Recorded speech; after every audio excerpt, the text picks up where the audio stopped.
السلام علیکم ناظرین ابھی جو ہے نا زیادہ مواد اکٹھا ہو گیا ہے کمیٹیوں کے بارے میں۔ ہر بندہ جو ہے نا وہ کوسچن کر رہا ہے کہ ڈی آر سی کمیٹی جو ہے نا وہ کدھر گئی ہے، اور ہماری جو درخواست ڈی آر سی کمیٹی کے پاس وہ اب کدھر گئی ہے، وہ کدھر سے پتہ کرنی ہے، وہ ٹرائیبیونل میں کب جانی ہے۔ کیونکہ اب ٹرائیبیونل کسی حد تک جو ہے نا آپ کہہ لیں کہ 1% 2% یا 10%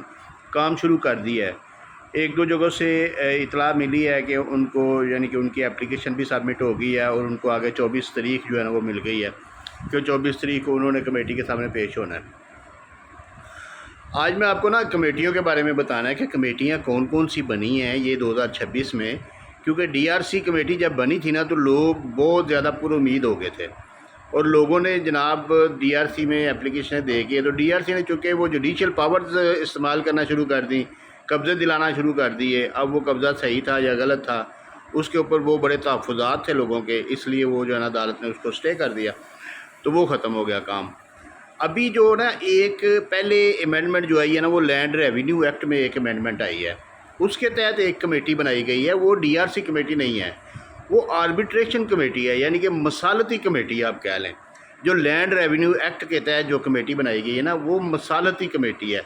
اور وہ جو کمیٹی ہے نا اس میں اسسٹنٹ کمشنر ہے اور ایک تحصیلدار ہوگا، اور اس کے علاوہ قانونگو اور گرداور، اور 3 بندے جو ہیں نا وہ اہل علاقہ کے، یعنی کہ اگر کوئی پارٹیشن کا آپ کیس فائل کرتے ہیں نا، کوئی تقسیم کا کرتے ہیں یا کوئی وراثت کا کیس آپ فائل کرتے ہیں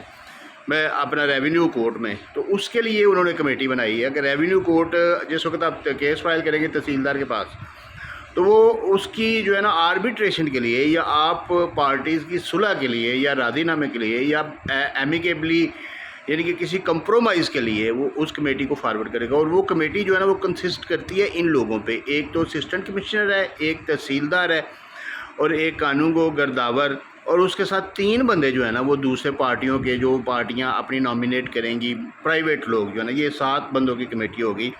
وہ بندے جو ہے نا وہ زیادہ بھی ہو سکتے ہیں جو پرائیویٹ پارٹیز کے، اگر پرائیویٹ پارٹیز زیادہ ہیں تو بندے بھی زیادہ ہوں گے ڈیفینیٹلی، لیکن یہ 7 بندوں پہ کمپرومائز کی جائے گی، اور یہ جو ہے ان کی ایک کمپرومائز ڈیڈ بنے گی۔ تو جو کمپرومائز ڈیڈ ہوگی نا، اگر تو کمپرومائز ہو جاتا ہے تو پھر اس کے مطابق وہ جو ہے نا وہ ڈگری ہو جائے گا۔ اگر آپ کی تقسیم جو ہے نا ایمیکیبلی ہو جاتی ہے، قبضہ وغیرہ ٹرانسفر ہو جاتا ہے، تو یہ جو کمیٹی ہے نا اس کو آربیٹریشن کمیٹی بولتے ہیں۔ اس کو آپ ڈسپیوٹ ریزولیشن کمیٹی بھی بول سکتے ہیں، یعنی کہ ڈی آر سی اس کو بول سکتے ہیں، لیکن وہ قبضے والی ڈی آر سی یہ نہیں ہے۔ دوسری جو کمیٹی ہے نا جس کا ابھی تک بھی میرے خیال میں وہ ٹرائیبیونلز کا نوٹیفیکیشن ہو گیا ہے، لیکن پروسیجرل کمیٹیز کا ابھی نوٹیفیکیشن نہیں ہوا، اور وہ ابھی تک کمیٹیز بنی نہیں ہیں،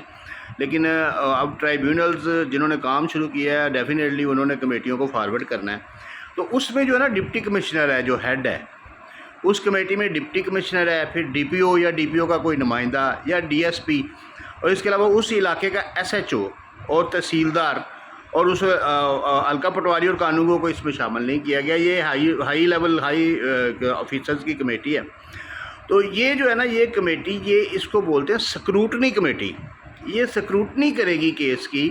اس ایپلیکیشن کی جو ٹرائیبیونل کو دیا جائے گا۔ تو اس طریقے سے یہ 2 کمیٹیاں جو ہے نا ریسنٹلی بنی ہیں۔ ابھی آپ اپنا کنسیپٹ کلیئر کریں کہ ڈی آر سی کمیٹی جو ہے نا جس کے اندر جا کے آپ ڈائریکٹلی اپلیکیشن فائل کرتے تھے وہ ختم ہو چکی ہے۔ ابھی آپ نے ایپلیکیشن اگر تو تقسیم کا کیس ہے یا کوئی ایسا کوئی آپ کا آپس میں کوئی ملکیت کا ڈسپیوٹ ہے تو آپ نے تحصیلدار کے پاس کیس فائل کرنا ہے، تو وہ کیس جائے گا جس کمیٹی کو، وہ آربیٹریشن کمیٹی ہے جو میں نے پہلے بتا دیا ہے، جو کنسسٹ کرتی ہے 7 بندوں پہ۔ اور اسی طرح اگر آپ کا کیس ٹرائیبیونل کا ہے، پراپرٹی پروٹیکشن ایکٹ کے تحت جو قبضے کا ٹرائیبیونل بنا، اگر آپ کا کیس اس کا ہے تو آپ اس کو ٹرائیبیونل میں فائل کریں گے، ٹرائیبیونل میں سبمٹ کریں گے اپنی فائل، اور وہ 3 دن کے بعد یعنی کہ اس کے پہلے انیشیل آرگومنٹ سن کے جج صاحب جو ہے نا ایڈیشنل سیشن جج صاحب اس کو جس کمیٹی کو بھیجیں گے، وہ سکروٹنی کمیٹی ہے جو کہ 30 دن کے اندر آپ کو بلائے گی، آپ کو بلا کے دوسری پارٹی کو بھی بلائے گی، سب کو بلا کے تو اس کا کوئی نہ کوئی رزلٹ جو ہے نا اس کی رپورٹ تیار کر کے دے گی۔ وہ فیصلہ نہیں کر سکتی، جو پہلی کمیٹی میں نے بتائی ہے فیصلہ وہ بھی نہیں کر سکتی، لیکن وہ مصالحت کروا سکتی ہے۔ یہ کمیٹی بھی مصالحت کروا سکتی ہے، اور لیکن یہ فیصلہ نہیں کر سکتی۔ وہ کمیٹی جو ہے وہ چونکہ وہ اسسٹنٹ کمشنر کا اس کو جو ہے نا ہیڈ کر رہا ہے، لیڈ کر رہا ہے، اور تحصیلدار کے پاس آپ کا کیس ہے، اس لیے وہ فیصلہ بھی کر سکتی ہے، وہ فائنل کر کے